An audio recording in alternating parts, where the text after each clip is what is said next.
새 예루살렘 성에 입성하는 신부의 영성. 신부의 영성에 대해 궁금한 분들이 있습니다. 어느 정도의 영성을 가져야 휴거될 수 있을까? 이에 대한 질문은 주님의 오심을 준비하는 사람이라면 당연히 관심을 가질 수밖에 없습니다. 하지만 커트라인이 너무 높으면 낙심할 것이고 누구나 올라갈 정도로 쉽다면 대충 살아도 될 것이라 생각하니 딜레마입니다. 소수에 불과한 경우 높은 영성이 요구되고 깨어있는 사람이어야 합니다. 절반 정도의 수준이라면 조는 신자도 올라갈 수 있을 것입니다. 만약 다수라면 영적으로 잠을 자는 신자도 올라갈 수 있을 것입니다. 주님은 천국에 들어가는 자가 적을 것이라 말씀하셨는데 천국에서도 최상의 계층이 거주하는 새 예루살렘 성에 들어가는 것은 얼마나 더 어려울까요? 그 성에 거주하는 숫자는 몇 명이 될까요? 어떤 기준을 요구하시든 충분하게 준비해서 손해볼 일은 없습니다. 여호와의 말씀이니라. 배역한 자식들아 돌아오라. 나는 너희 남편임이라. 내가 너희를 성읍에서 하나와 족속 중에서 둘을 택하여 너희를 시온으로 데려오겠고 내가 또 내 마음에 합한 목자들을 너희에게 주리니 그들이 지식과 명철로 너희를 양육하리라. 성읍에서 1명, 족속 중에서 2명은 너무 적은 숫자지만 그리스도 안에 있는 자들과 그 피로 씻어 예복을 준비한 자들이 택함을 받을 것입니다. 주님께서는 깨어있을 것을 요구하셨는데 이 상태가 단지 교회에 출석한다는 의미는 아닙니다. 교회의 신자들은 정말 많지만 깨어있는 신자는 찾아보기 힘들기 때문입니다. 깨어있는 사람들만이 하나님의 나팔 소리를 들을 수 있는 귀가 열릴 것입니다. 깨어있는 사람은 준비할 것이고 준비하는 사람들은 주님께서 무엇을 지시하셨는지 연구하며 자신을 준비할 것입니다. 그들에게 지식과 명철이 필요하다고 하신 이유입니다. 나머지 다수는 배역한 자들이라 하시니 그들이 하나님의 뜻을 알지 못함입니다. 믿음만 말하는 사람은 기초만 아는 것이고 그는 새 예루살렘 성에 들어가기 어려울 것입니다. 새 예루살렘 성에 입성할 수 있는 신부의 영성에 연관된 구절들을 찾아보았습니다. 첫 번째, 열처녀의 비유에서 요구하시는 조건은 기름으로 등불을 밝히는 상태입니다.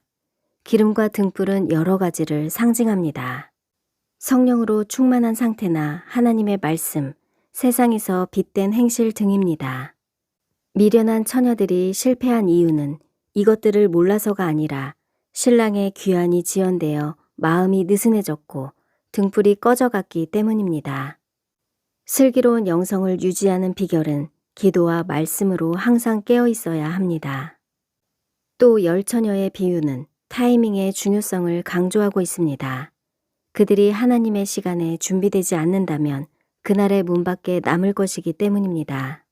끝까지 굳게 서지 못하면 떨어지고 말 것입니다.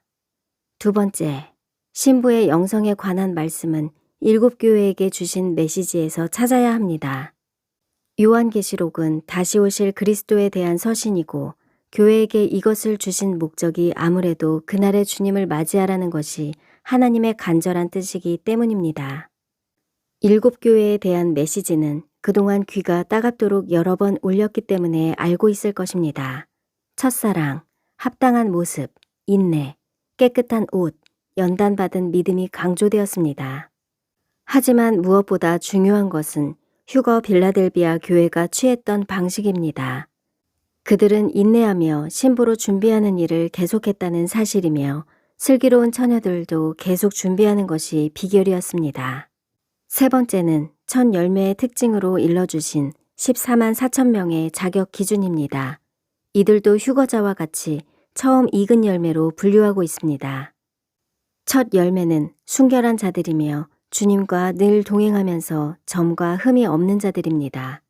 종합해보면 결국 올바른 신앙의 모습이란 위에서 내려오는 능력으로 사는 삶입니다.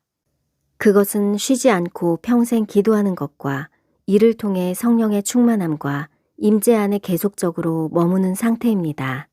또한 이를 통하여 신자들의 삶이 아름답게 열매를 맺는 것으로 증명됩니다. 에녹이나 노아, 다니엘과 다윗도 이렇게 신앙생활을 했고 하나님께 인정을 받았습니다. 공부에 왕도는 없다는 말이 있습니다. 왕도란 어떤 어려운 일을 달성하는데 쉬운 길은 없다는 뜻입니다. 신앙도 공부하는 것과 비슷합니다. 왜냐하면 신앙은 곧 삶이기 때문에 무임승차가 있을 리 없습니다. 목표가 클수록 준비는 더 열심히 할 것입니다. 쉬운 삶이 어디 있겠습니까? 하물며 가장 거룩한 장소인 새 예루살렘 성에 들어가는 일에 왕도가 있을까요? 왕도가 있다면 하나님의 말씀에 순종하며 사는 것입니다. 천국의 말씀을 읽고 깨닫고 결실하는 자들이 알곡 신부입니다. 하지만 그 좁은 길을 걷는다는 의미가 주님께서 십자가를 지시고 비아 돌로로사를 걸어가신 것처럼 제자들이 그 고난의 길을 따라간 것처럼 때로는 그들에게 고난과 시험이 올 것이지만 인내해야 합니다. 세계는 점점 거대한 어둠과 기만과 폭력이 증가하지만 사람들은 그것을 좋아라 합니다. 거짓을 지지하는 자들이 점점 증가하고 있습니다. 하지만 짐승의 도래를 위해 세상이 점점 악으로 채워져야 하니 속상해할 필요 없습니다. 이 악한 세상에서 우리가 기대할 분은 주님뿐입니다. 새벽마다 기도하고 밤이 되어도 기도의 향은 멈추지 않습니다. 자신의 약점을 깨닫고 변화를 위해 성령의 도우심을 요청하십시오. 우리는 이 때를 위해 선택되었고 그들은 깨어나고 구별된 소수의 사람들입니다. 언제 올지 모르는 임박한 그날을 위해 순결하고 아름다운 신부로 준비되어야 합니다. 아멘.